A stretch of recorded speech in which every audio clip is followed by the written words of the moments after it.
So in today's session, we will be looking at the last around 6 to I think 7 verses of 13th chapter, Kshetra Kṣhetrajña Yoga, Vibhāg Yoga. So in the last verse, we have seen that the one who recognizes or understands or reminds himself all the time what is that imperishable thing in perishable me. So this chapter is, I think, the essence of complete Jnana Yoga. If your devotion, if your bhakti accompanied with the true knowledge, your progress towards self-realization will be much quicker or with true depth. So let's see what are the next few verses are going to enlighten us. I'm going to chant the verse first and let's understand its meaning. Samam pashyan hi sarvatra samavasthitamishwaram nahi nastyatmanatmanam tato yati param gatim. So those who see God as the Supreme Soul, equally present everywhere and in all living beings, do not degrade themselves by their mind. Thereby, they reach the supreme destination.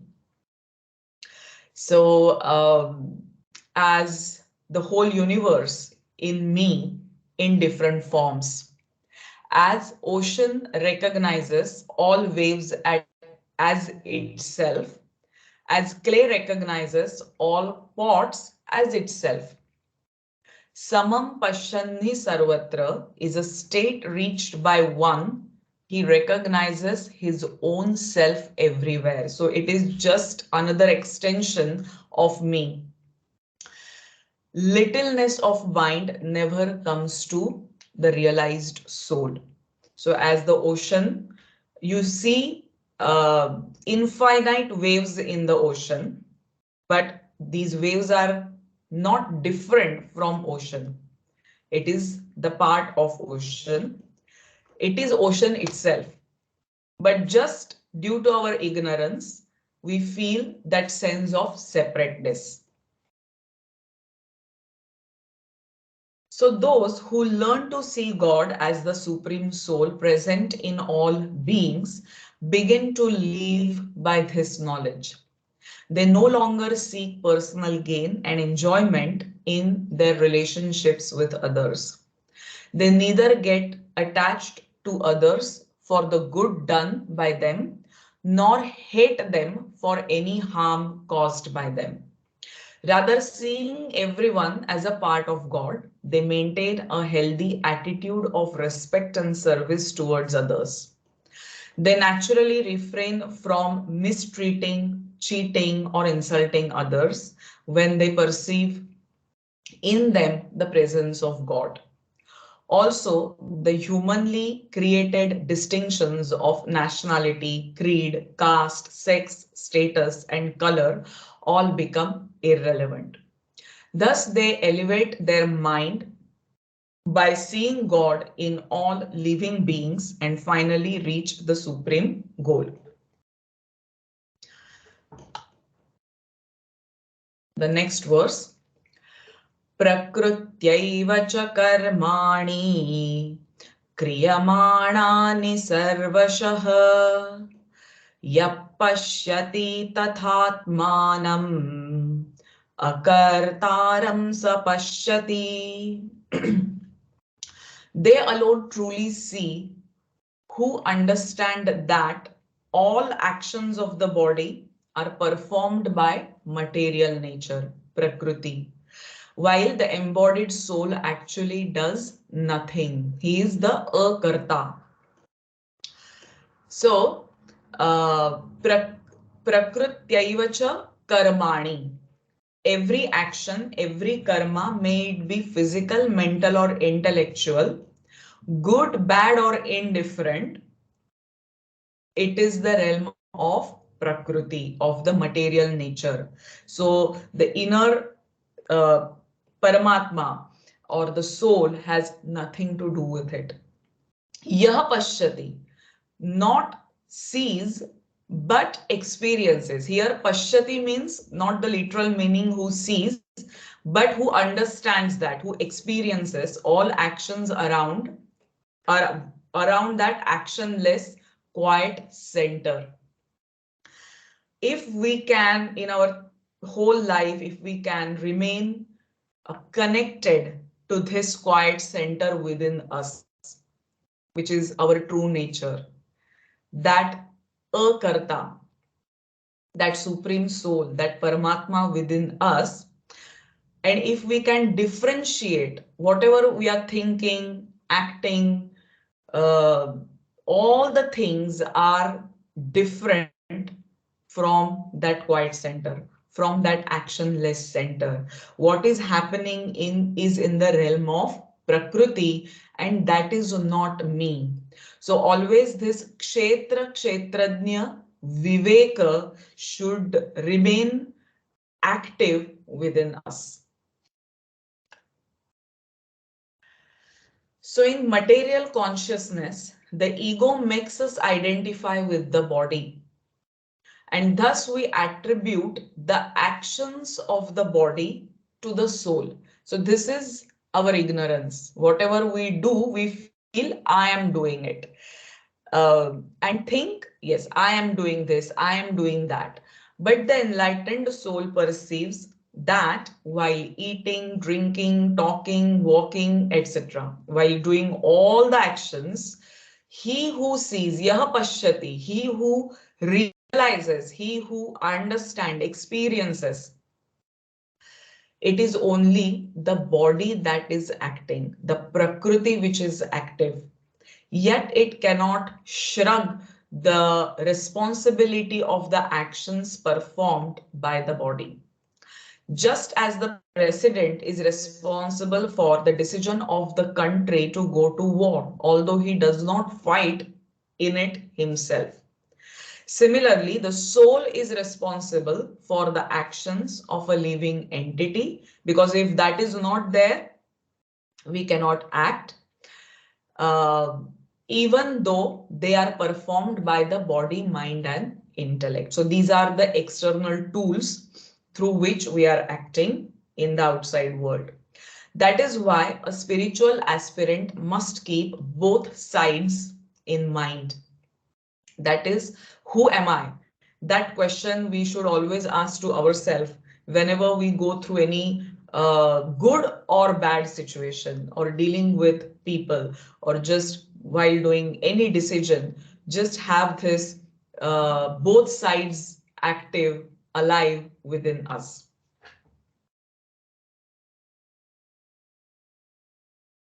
Yada bhuta pruthak bhavam ekasthamanupashyati tata eva cha vistaram brahma sampadhyate tada. When they see the diverse variety of living beings situated in the same material nature and understand all of them to be born from it, varied, infinite varieties of this material nature, but coming out of that same actionless, quiet center, they attain the realization of Brahman. Yada bhuta pruthak bhavam, world of plurality, variety, merged into single point. So as it is coming out, evolution and involution, both things happening. So from the same source, everything is getting evoluted, and the entire plurality, all the variety is going to merge back into that single point, the process of involution. In yourself, like dream merges when you are awake. When we are sleeping, when we are in a dream state, when we are in that state, in a dream state, we feel everything is true, everything is happening, it is absolutely true. But only when we go beyond that state and become awake, we feel, oh, this is not true. So that is the relative reality. Similarly, in the waking state, we feel or experience or whatever we perceive, we feel it is true, but again, it is relatively true. All our sayings, scriptures are telling us that there is something or there is a higher state beyond your wakeful state. Maybe that is called as, not maybe, it is Turyavastha, the fourth state.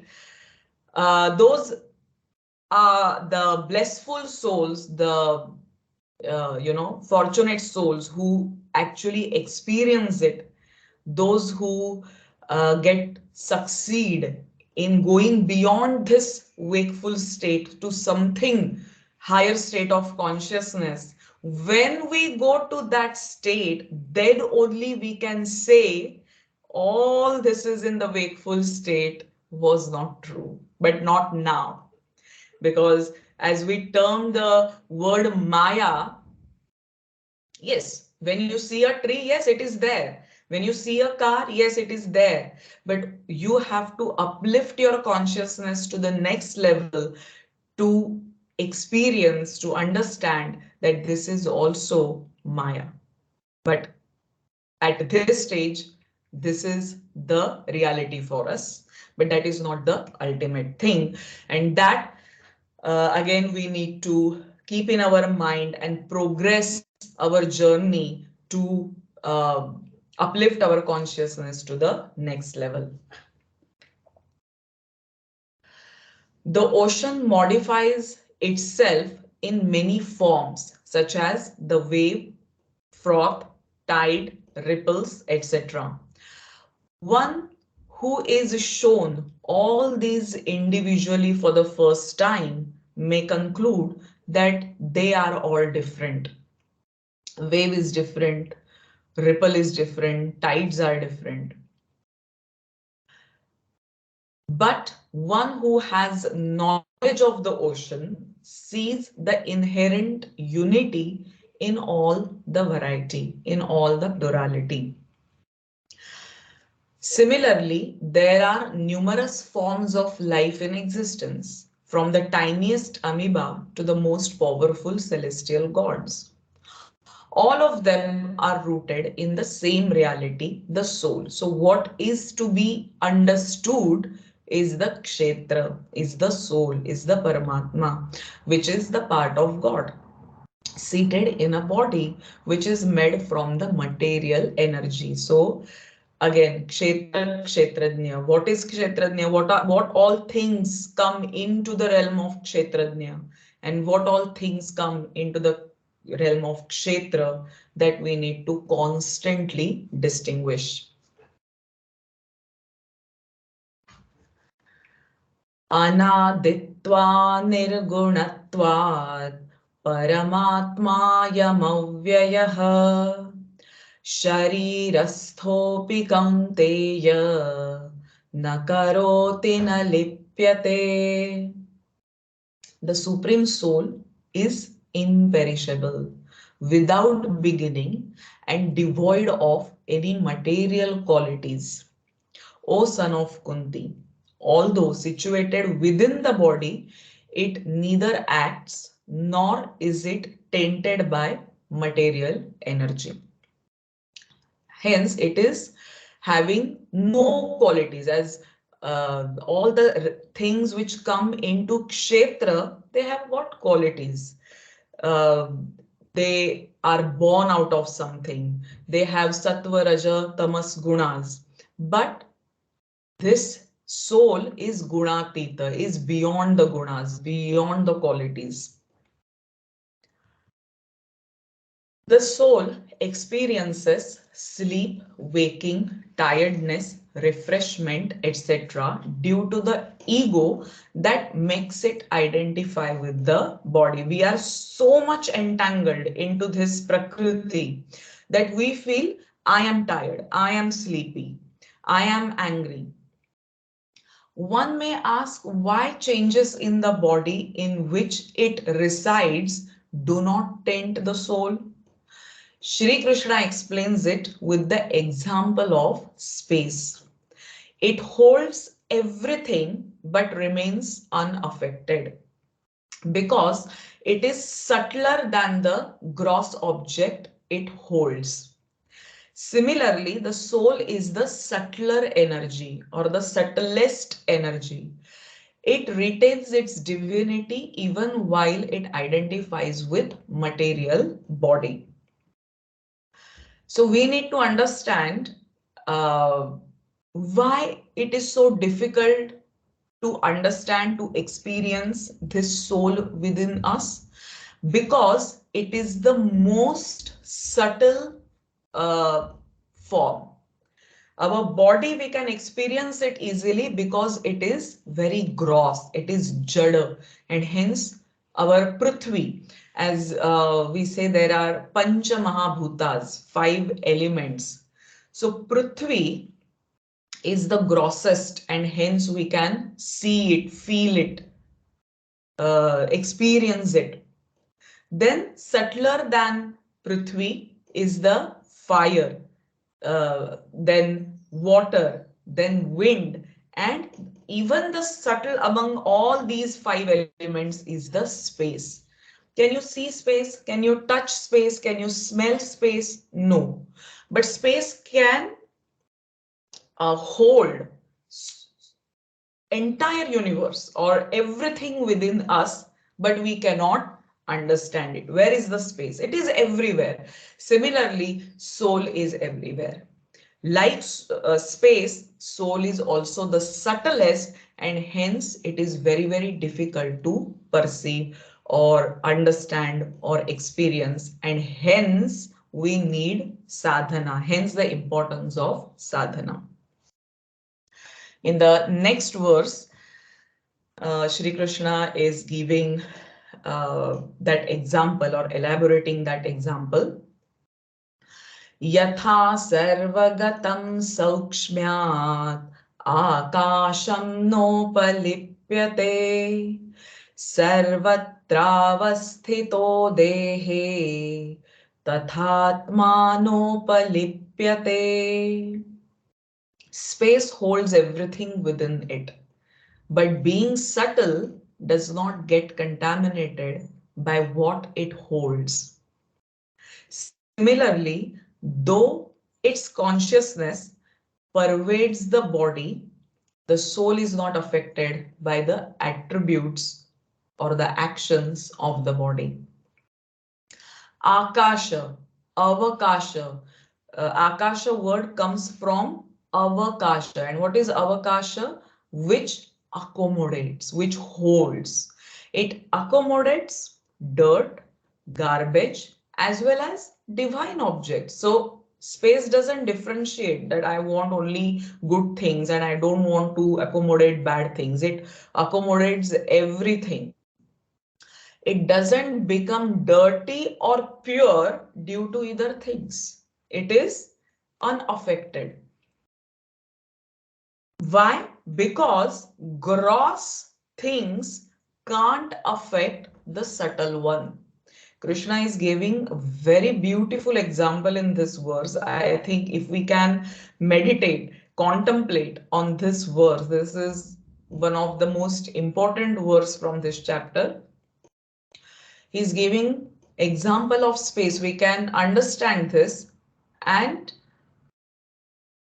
whatever the gross things are, they cannot affect the subtle things. Similarly, whatever is happening at the material uh, realm or at the body, mind, because they are at gross level, these things cannot affect the soul in the body itself. Space is indivisible. The other quality of space is it cannot be divided. Again, due to our ignorance, we feel the space can be divided. When we put up walls and we feel this is my house, this is your house, this is my room, this is your room. But the wall does not actually divide space at all. Wall is just an upadhi, something that mentally limits the space, but cannot ever limit space in reality. So always your sadhana or if you're like abhyasak of the shastras, they will show you always the reality. So uh, it's helping you to, as we are completely engrossed, entangled into this maya, into this material energy, into this prakriti, we cannot really differentiate. We feel this is what it is, but no, the shastras are showing us the reality. Are we ready to experience? Are we ready to perceive, pashya? Are we ready to see the reality? So constantly we need to bring ourselves out of this maya, out of this prakriti, and remain connected. That anusandhana is very, very important. Anusandhana to that quiet center. Anusandhana to the subtlest reality within us.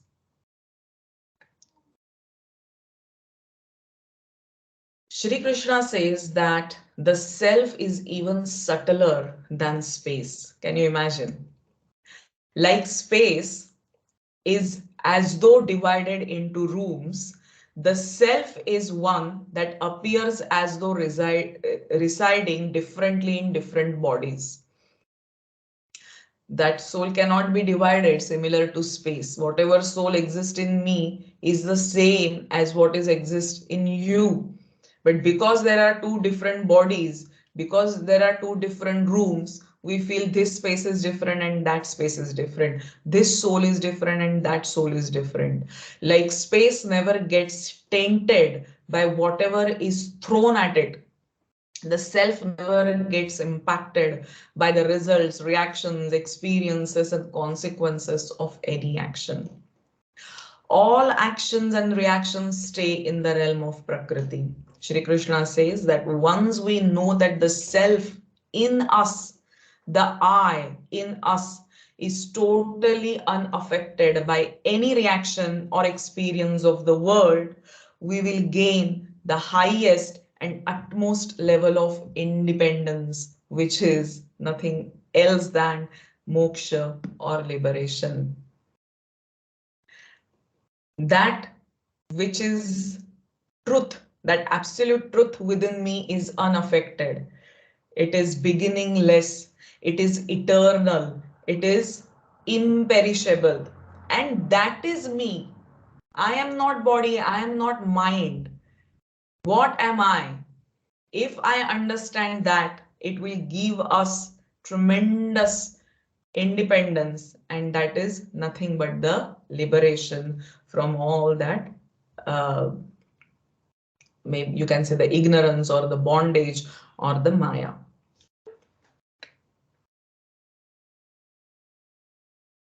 Yatha prakashayत्यekah कृत्स्नं लोकमिमं रविः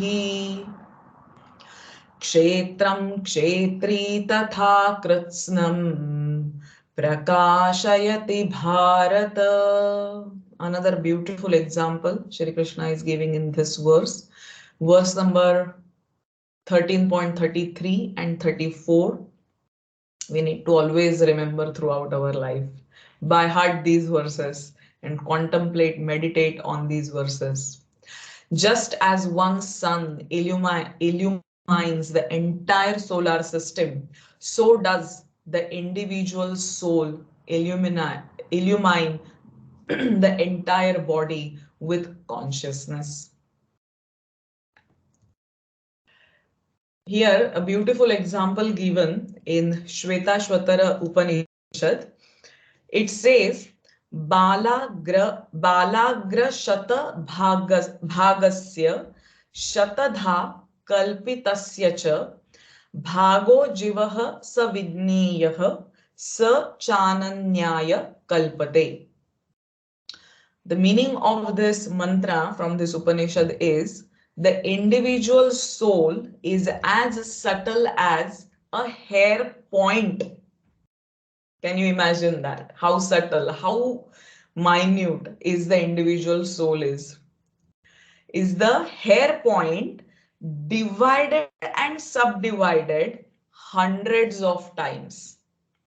Now imagine how subtle is that. Yet he is potentially infinite and capable of illumining your whole body. And now our job is to know that.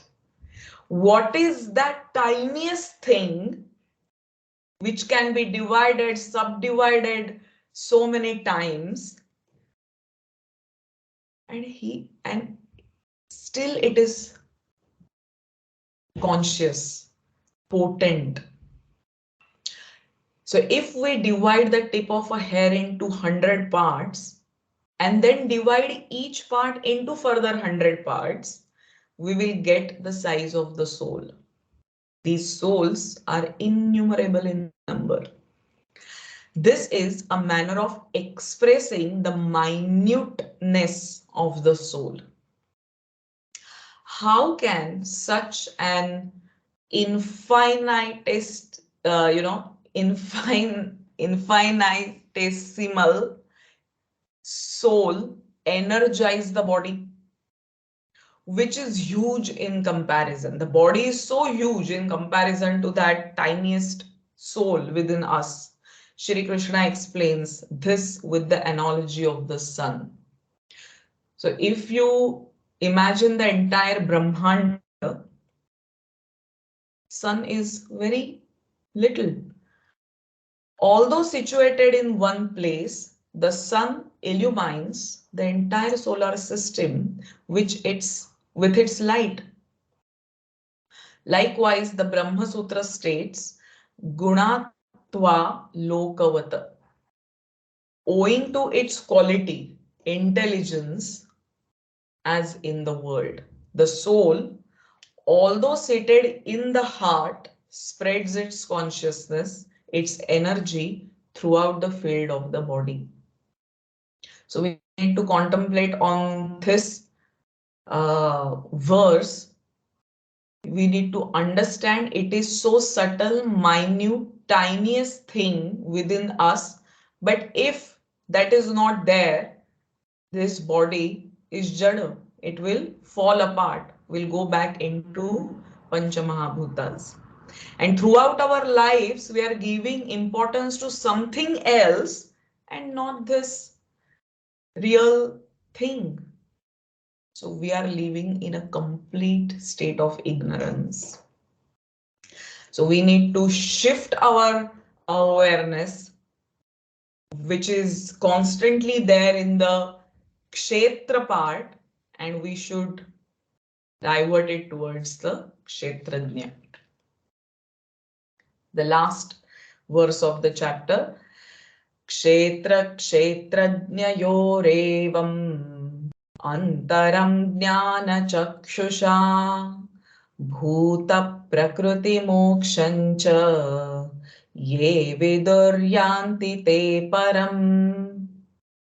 Those who perceive with the eyes of knowledge, Jnana Chakshusha, the difference between the body and the knower of the body. Ultimately, you should understand, perceive, experience that. And the process of release from material nature, release from Maya, release from ignorance, release from bondage, attain the supreme destination. Shri Krishna now winds up the topic of the field and the knower of the field by summing up all that he has said. True knowledge is to know the distinction between the material Kshetra, that is the field of activity, and the spiritual Kshetrajna, knower of the field. Those possessing such discriminative knowledge do not look upon themselves as the material body. They identify with the spiritual nature as souls and tiny parts of God. So who am I? I am the tiny part. I am not supreme soul. I am still an individual soul, but I am part of it. That God is there within me by one ansha, by one spark of Him. That we need to remember all the time. Hence, they seek the path of spiritual elevation and release from material nature. Then, by treading on the path of spiritual enlightenment, such persons of wisdom attain their goal of God realization. That, yes, I am Brahman. I am that supreme soul. That realization will come with constant uh, contemplating on this thought. So while interacting with the world, while keeping our own life goals, dealing with family members, if we are having this jnana, the true knowledge, what this chapter is giving us, the true knowledge, if we can remember this all the time, our thinking, our behavior, our reactions, our response to different situations can be altogether different. We perceive ourselves in a completely different manner. We can look to other person in a completely different manner. And the same eyes can perceive things in a very different way. So that jnana chakshusha, the inner vision, the inner eye uh, get, opened up, and the true knowledge is absorbed. So yeah, this is how we have ended with the 13th chapter of Bhagavad Gita. Do you want to chant these verses after me? Do you want to try chanting these verses?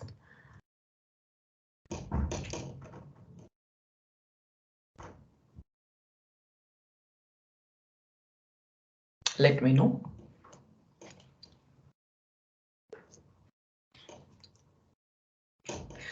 Or do you have any questions? Katie, can you Yes. speak more about this inner eye? Sorry? Can you speak more about the inner eye? Like the inner eye. Inner eye. Oh, sorry. Yeah.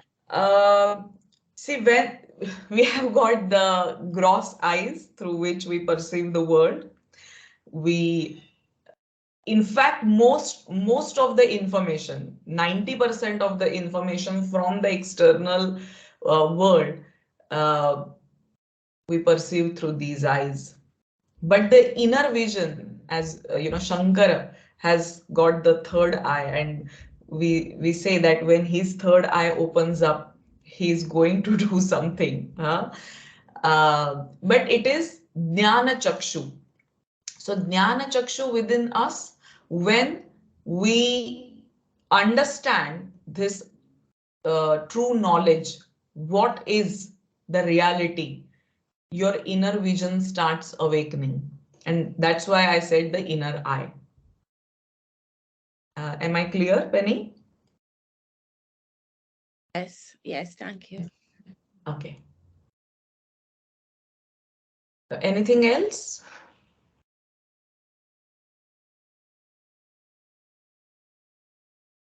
Hi, Carolyn. I think this is your first session. I hope you enjoyed whatever we did today. Yes, yes. Thank you very much. Yeah, I thank you. enjoyed it. Thank you for joining. Thank you. So from next month, um, we are taking a short break from Bhagavad Gita chapters, and as two most important festivals are approaching, like Navratri and Diwali, we are taking up one of the most beautiful, powerful sutta, and that is Shri Sutta, which is dedicated for goddess Lakshmi, her adoration, the words of praise of her. And in order to gain this, again, all the mantras of Vedas, why we need to recite them, even the verses of Bhagavad Gita, why we need to recite them.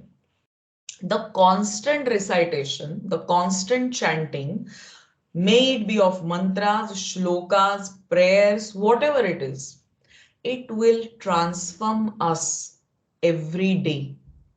As we are talking about this inner eye, that Jnana Chakshu, whatever we perceive through these eyes is a limited knowledge, is not the absolute truth. What we are seeing is again the partial, the relative truth. But if you want to, as we have discussed, that we need to go higher from this waking state, uh, the constant recitation of these verses, mantras, shlokas will help us immensely. It will always take us one step closer to that tiniest soul within us, that reality within us. It will help to burn uh, whatever the bad karmas. Because of the karmas, we are bound. So these strong, powerful mantras, these suktas will help us to burn out our, karmic impressions, to break our limitations, our bondages, because we are so much bound with everything, isn't it? If we don't get the morning tea, we can get angry. It is as simple as that. Remind yourself at that moment, I am living in the realm of Kshetra and not Kshetrajna. Because you're satisfying only that five modes or five elements, Pancha Mahabhutas, and nothing else. Ultimately, that is, becoming one with those elements. It is perishable. But then, uh, how you can shift your awareness, shift your consciousness, come out of that, hard network of Prakriti, Maya. These recitation will help us a lot. And it has to be regular. It's not that one day I'm doing it, again there is a long break, one fine day I just feel okay, I'm free today. No, um, this is the part of our, this has to be the part of our daily life, as it is said in the Vedas. When we hear the word karma kanda, sometimes it has got not very good you know uh, understanding of that word karma kanda, but we can say karma nishtha. If we are very dedicated, if we are very regular in our these daily uh, certain tasks or actions or karmas, which are meant for that tiny soul within us. Otherwise, all 12 hours, 13 hours in a day, we are spending to satisfy the material nature. What we are doing for that tiniest part within us? Ask yourself that question. Am I going one step closer to that tiniest part within me? Or I am still entangled into this Maya? We are doing all the stuff for that, but what I am doing for this. So at least few minutes we should spend every day to go closer to the Kshetrajna part within us. Okay. So from next month, we are going to learn Shri Sukta. It has got 16 verses. So we will spend around 3 to 4 sessions learning how to chant the verses of Shri Sukta. So if you're interested, even you, I will soon share the post on divine chants. You're free to share with your family, with your friends. Tell them if they want to learn this Shri Sukta, and I'm going to take next 3 to 4 sessions dedicated for this Sukta. Okay. Anything else? Hi, Ketki. Actually, I Hi. had a question. Yeah. So when you mentioned that, like the soul within you and within, others is the same. So yeah, I'm just trying to understand that part because, like normally we have, we have always been told saying whatever, like karmic impressions we have basically or acquire, they will be carried forward, right? So in Yes. that sense, it sounds more like the soul will, like basically transform from say one body to another. Yeah. But yeah, but when you say like it is same in all of us, Mm-hmm. then is it referring more towards Advaita Vedanta or I'm confused between Right. two. See, two as Krishna has previously explained, that whatever you do in the realm of Kshetra, soul is not getting tainted or affected by anything. Within us, as I have said, this is gross body. We have got Sukshma Sharira, that is the pranic body, and also the causal body. And in that causal body or Karana Sharira, so even the Sharira has got different levels. What we experience only is the gross body and to some extent Sukshma Sharira, the Jada Sharira, Sthula Sharira, and the Sukshma Sharira, because whatever we think, emotions, feelings come in Sukshma Sharira. But beyond that, as well, there is causal body or Karana Sharira. And the Karma Shaya, the baggage of our karmas, are stored into Karana Sharira. And now that soul has to take the next, not the soul, but that Sharira has to take the next birth to whatever the baggage of karma shaya is there to burn out or to nullify or to lessen the number of karmas within that sharira, that body has to take next birth. But in all these cases, soul is indifferent. And soul within you and me is the same. As we feel because of your body and my body, we feel it is different. But it is not so. And this is our ignorance. Okay. Am I like, I'm trying to answer your question. yeah, yeah, I'm trying to understand. Yes, But yes, it's bit. I mean, it's quite subtle. So, yes. And uh, hence it is difficult to understand. Uh, See, for body to take birth, it has to be, as you know, the sun is lighting up the entire Brahmanda.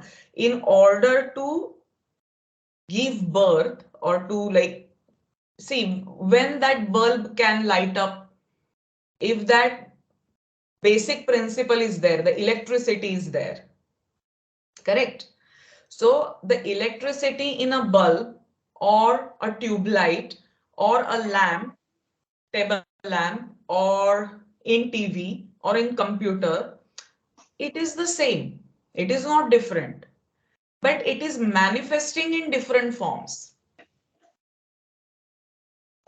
So that, yeah, the energy is manifesting in different forms. Now, once you take the form, what you do, what you act, what you behave, it has nothing to do with it. It is just manifesting in different forms. Maybe, see, why trees, they are more gross than other living beings. Even we can differentiate between living and non-living. In non-living also that principle is there. But the grossness, that jadatva is so much that it cannot move from one place to another. We are more, what we can say, the level of manifestation in animals or in human beings is at a different level. So that jada and that manifestation is in different forms basically. But see, the job of the tree is to give shade, is to give fruits, is to give flowers. That action is done because of its own nature, because of its gunas, sattva, raja, tamas. But again, that is the part of Prakriti. Purusha is very indifferent, very neutral. But because of our ignorance, we feel that, as I am hungry. No, my body is hungry. My soul cannot get hungry or thirsty or tired or sleepy. Whenever we sleep, even in a deep sleep, sushupti avastha, your body and mind is sleeping, but soul is awake, means soul is there.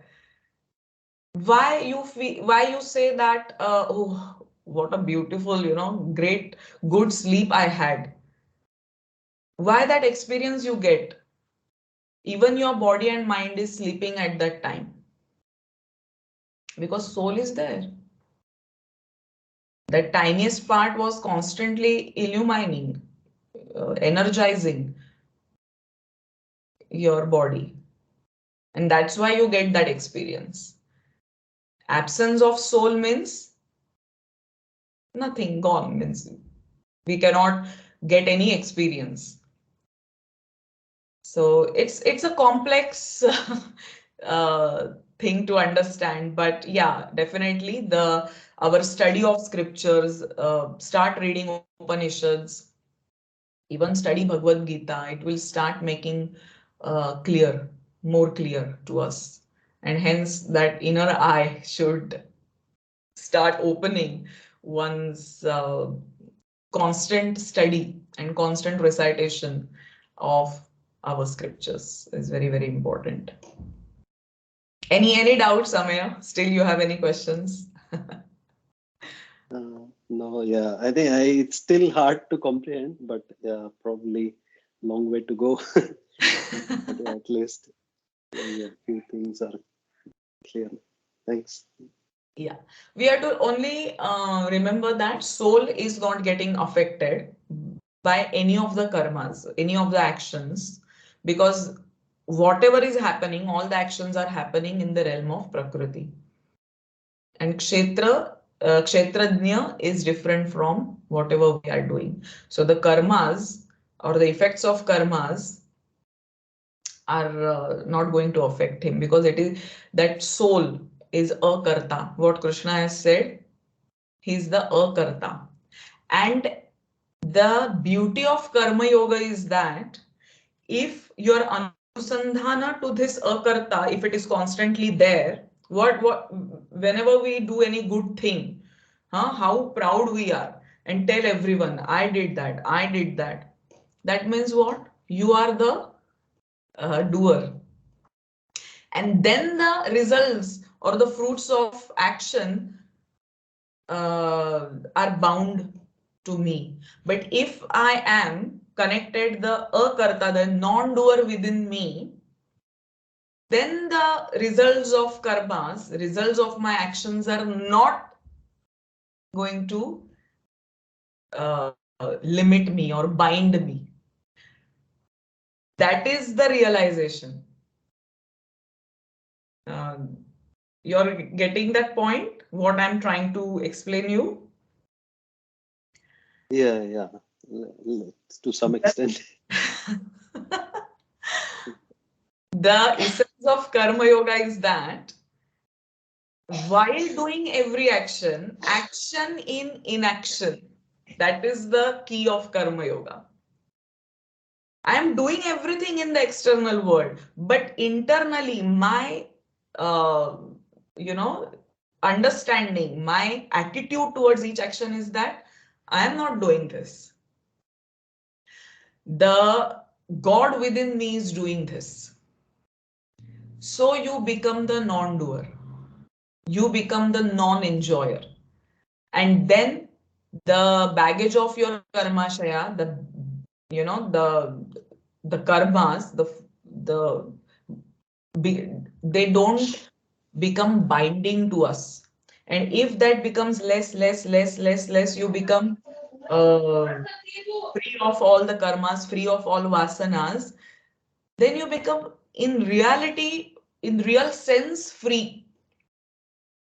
You're not bound to Liberation. anything. Huh? Liberated, isn't it? Liberation, yes.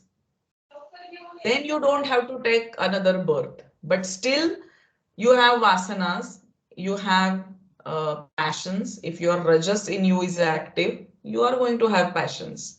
I want still, good job, still more salary, still more. I want. There is no end to it. Because rajas in us is active. So what Krishna is saying in Bhagavad Gita, if you are completely, dull, inactive in a state of tamas, come on, do something, do something. First, from tamas, you cannot directly go to sattva. So to act, to energize, to work is the next level. So uplift yourself from the state of tamas, laziness, lethargy, dullness, activate rajas within you. But then rajas is a constant action. There is your passions, your what we say vasanas are completely active in this phase. But then what Krishna is saying, see, there is always something higher, what Krishna is showing us. So come on, come beyond that, start lessening your vasanas, your likes, dislikes, go beyond that. Sattva, purity, the sense of purity, how that purity can increase within us, how our body, our chitta, our mind, our buddhi can become completely pure. Purification is the, uh, you know, can be defined as sattva. So the constant chanting, recitation can purify your whole being. Your chitta shuddhi can happen by constant recitation, by constant reading of scriptures. It can be of any path. It can be through action, it can be through devotion, it can be through knowledge, it can be through meditation. And then Krishna says, now even sattva guna you have to let go. Otherwise, sometimes people get even the ahankara that I am so, sattvic. I don't eat non-veg. I do so much study of scriptures. You develop ahankara. So how to go beyond that sattva guna? You have to ultimately let go of that ahankara and you have to become gunatita. That is beyond all the gunas, beyond all the actions, beyond all the vasanas. You're free means what? It is not easy. uh, if we, sit down and we try to write down, what ichha, that, the passions I have, the list will go on. There is no end to it. Before I die, what I want to do, the list will be definitely longer. So the freedom means freedom from everything, whatever you have written. But it is not easy, and hence, because that still lies within us, because when we die, what happens? This body we burn or we cremate. So that is gone. But then what goes forward is there is something, but we are not aware of that. So all our vasanas get carried forward through body only, but that is again very subtle. We cannot see it. And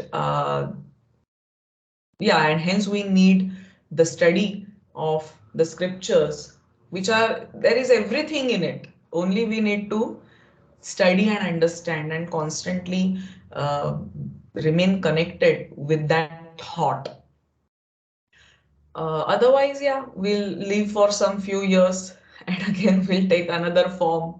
We don't know whether it is human, animal, bird, insect, tree, anything. It can be according to our actions in this life. So, yeah, our aim has to be the freedom from the cycle of birth and death. That is freedom. And we should always work towards it.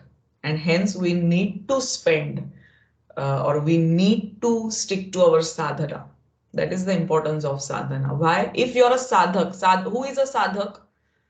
Who knows this, that where I should go, what should be the aim of my life. As I have got this human body, there is something lies higher than normal, nitya karma, vihita karma. So there are again different types of karmas.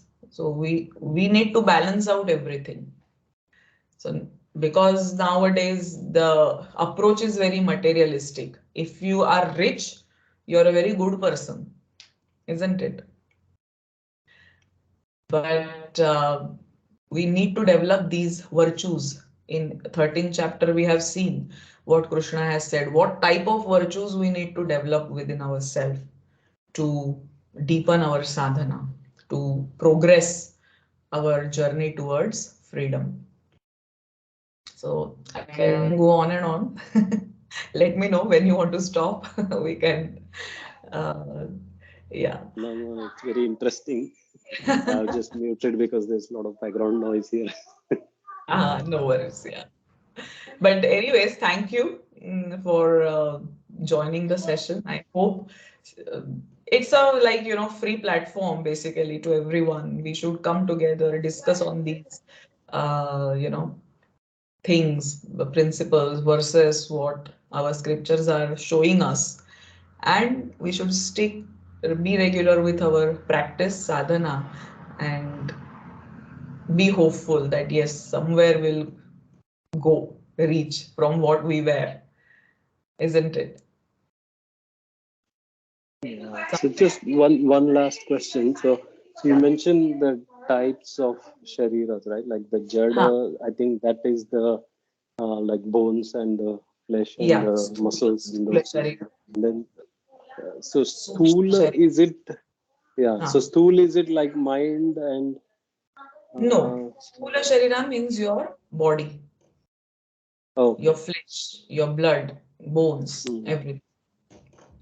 So jada and stula is same basically. No, Jada, we use that word for Jada means maybe we can say non-living is Jada. Oh, And Sthula, it can be living, but it is the grossest form. right. Okay. And the next level was The Karana Sharira or causal body. oh.